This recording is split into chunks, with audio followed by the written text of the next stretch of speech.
The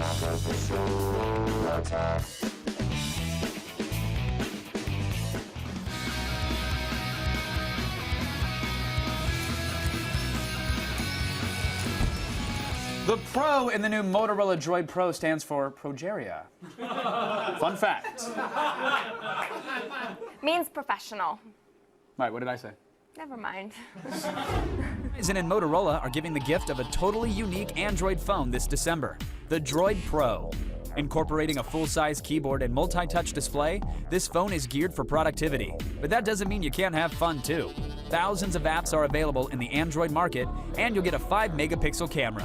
Droid does business and pleasure for $20 with a contract. Angry Bird? Angry Birds. Yeah, I got caught playing it right before the promo. So whoops. Thanks, Holiday Levels. All right, so back. Yeah. What does the home screen look like, Morgan? There it is. Talk about the office productivity software. This actually looks and feels a lot like a BlackBerry. It has the full keyboard. Important for Angry Birds, yes. Which a lot of people really have wanted. It has a 3.1-inch screen. It's a little smaller than the normal Android screens you're going to see. Very slim. It does have this little protrusion at the top, but it's minor, whatever. Bump. It happens. Love bump. Weighs about as much as an iPhone, which of course is not much. So what do you think of the design? I think it's totally fine. It works. If you need a full screen or a full QWERTY keyboard, you're good to go. I have some issues with the screen, which we'll get to in a second. But it feels sturdy. It feels solid. And my friends that actually have this phone, they're in love with it already.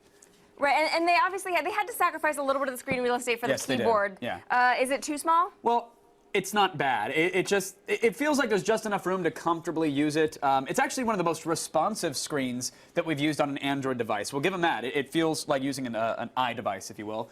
There's support for multi-touch, which you got to have. The resolution could use some work, though. Okay, it's on the low side. 320 by 480. Contrast that with the iPhone, which is 960 by 640, and you realize not a whole lot of pixels on this thing. It's pretty, it's vibrant, but things do feel a little crammed. But if it also is able to work a little bit faster because it has a lower resolution, it might be, it could potentially be a good trade-off. Yeah, and the device is fast, which we'll get to as well. Yeah. So the keyboard, is it BlackBerry good keyboard? Because people love them some BlackBerry keyboards. Oh yes, they do.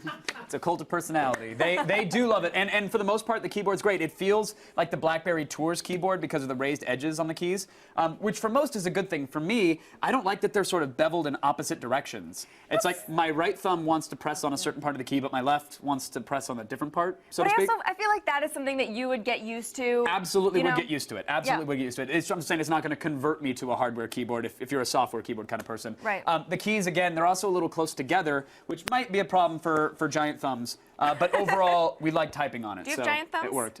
No, I have piano-playing fingers, as my mom used to say, to not make me feel like a lady. It also does not have the on-screen keyboard on it. So Correct. If you do like the on-screen keyboard, you're not going to be able to landscape it and use it that way. Yeah. You're going to have to use the hardware keyboard.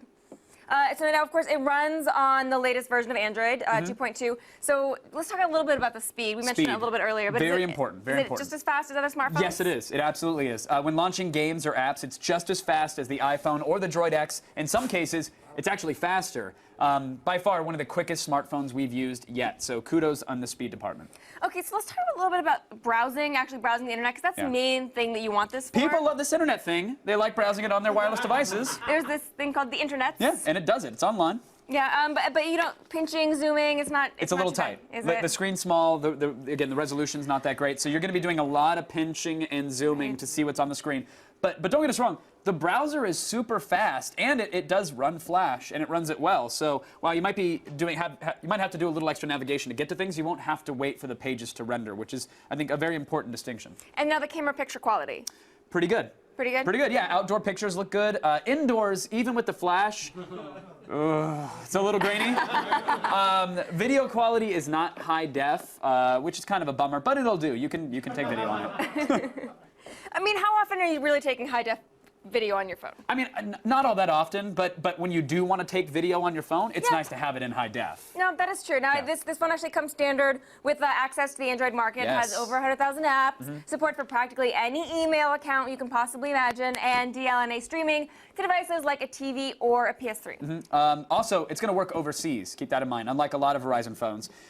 Slight drawback, it only has 2 gigs of internal memory, plus a 2 gig micro SD card, which means you're going to want to spring for a larger card if you want to do anything on your phone. Absolutely, but don't worry too much about it because it's only $20 with a contract on Amazon's wireless site. Right. So what is it? Buy? Yeah, $20, it's a buy. Yeah. Despite the small screen, it's a super fast productivity phone with a ton of perks. Go get one. Absolutely. All right, that's it for Gadget Prime. But if you love phones, worry not. Yes, Phone Week continues tomorrow with the HTC HD7, which is either a phone or a model of a killbot. It's definitely a killbot. A killbot that makes phone calls, whatever. We'll review it. Yeah. And put some seals on the screen or something.